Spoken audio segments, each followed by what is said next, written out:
We have a question coming in from Liani, and her question is, for an investor who is interested in investing in Trinidad and Tobago, which business should be registered?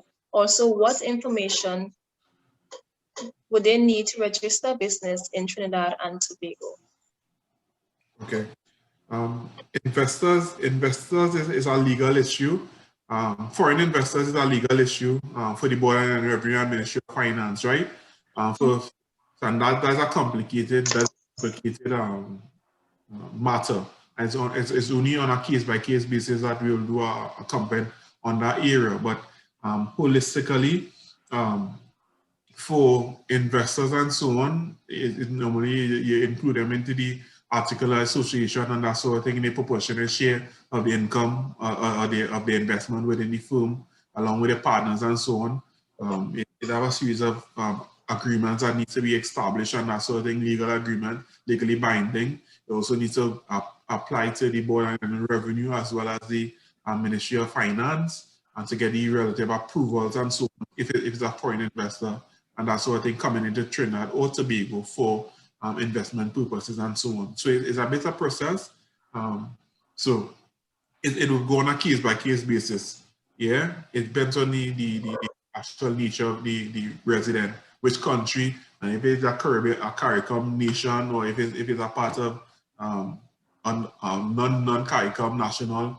So it's on a case-by-case basis, the assessment will be done. Yeah. Okay, thank you. We have a question. They will just send interject for a second. No.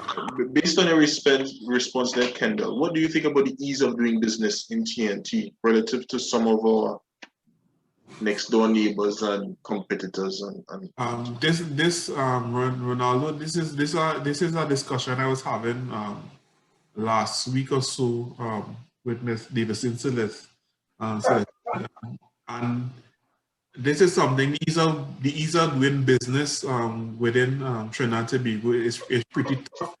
We had several calls. We had a call on Monday with people from Bahamas and Croatia and so on, and they have tax-free zones and so on, which allows businesses to come in and set up to 1 year without paying any taxation and so on. So the ease of doing business within Trinidad and Tobago needs to be critically evaluated.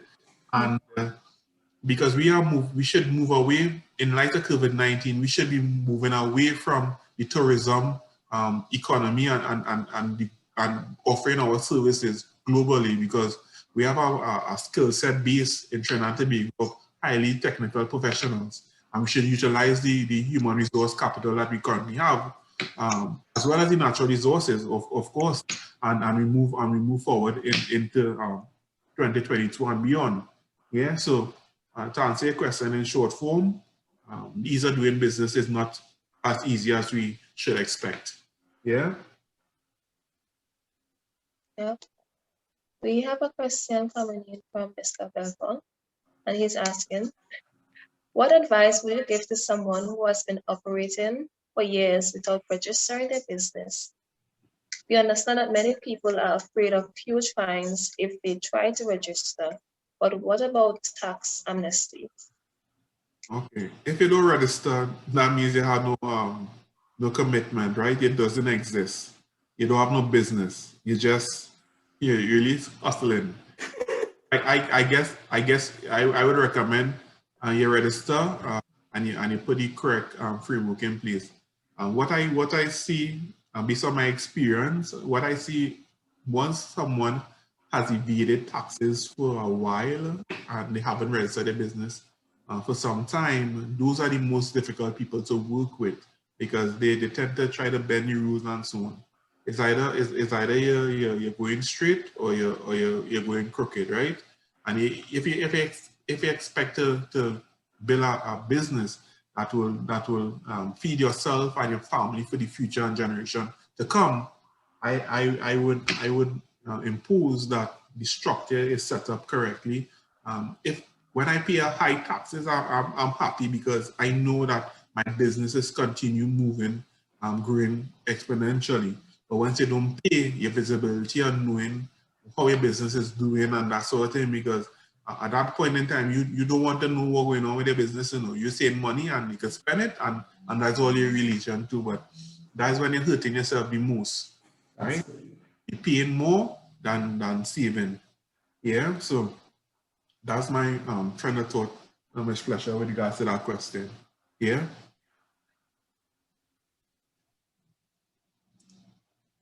Okay, thank you.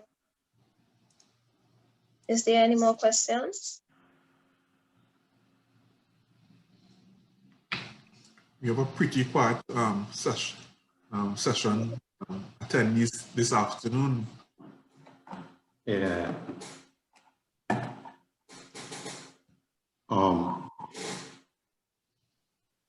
What I would say, business is the ultimate vehicle, especially if you want to pass it on to your children's children. I have been fortunate enough to have business partners that, see the financial statements of billionaires and so forth, and the advantages that you have in business. You don't have it, is a different playing field to being an employee, it's a different playing field to being a sole trader, it's a different playing field. It's just a totally different playing field once you have a strong team around you, advising you, in terms of your lawyers, your advisors, your accountants, your consultants. Once you have that, you could build something that is really substantial. I'm saying that too, as Ken said, Kendall would have mentioned, would have been on a call on Monday with the Anderson partners of the Caribbean. And you see where multinationals look to take advantage of the tax laws in the Caribbean, and is a level playing field for all, but it's all dependent on what is your vision for yourself, for your team members, and for your family.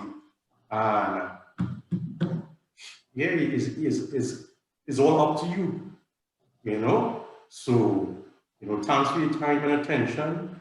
If you want to work with us and take advantage of your business operation, take full advantages of the tax laws in Trinidad and Tobago, move from being a small business to medium to large, look to expand internationally.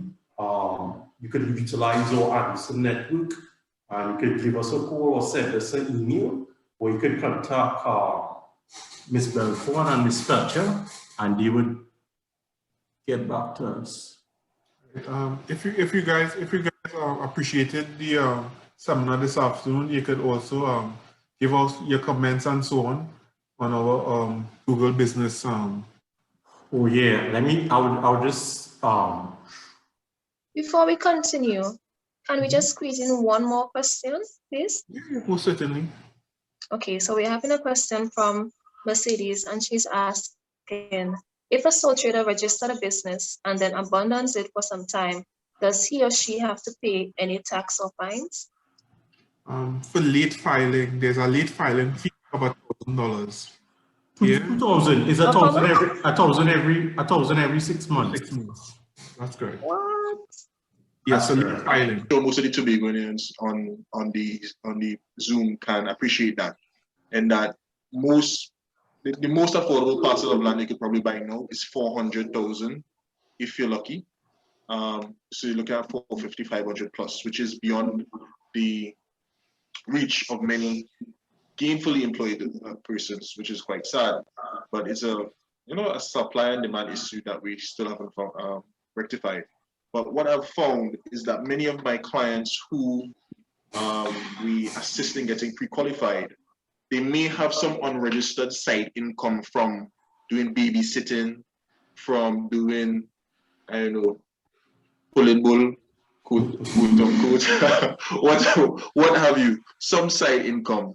And what the banks often tell me, the loans officers, is they try to encourage me to encourage my clients to register their business so that that income can be counted towards their legitimate income. So when it comes time to buying a property, buying a house, buying a piece of land, that they could use it.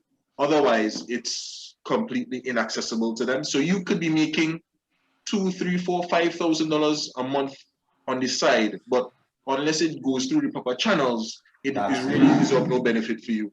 And the statistics on home ownership and property ownership in Tobago is abysmal. So I'm hoping that we can apply some of the lessons learned here in accounting to eventually come to Zero Business Group to help us, let us help you find a property. All right? That's correct. Yeah.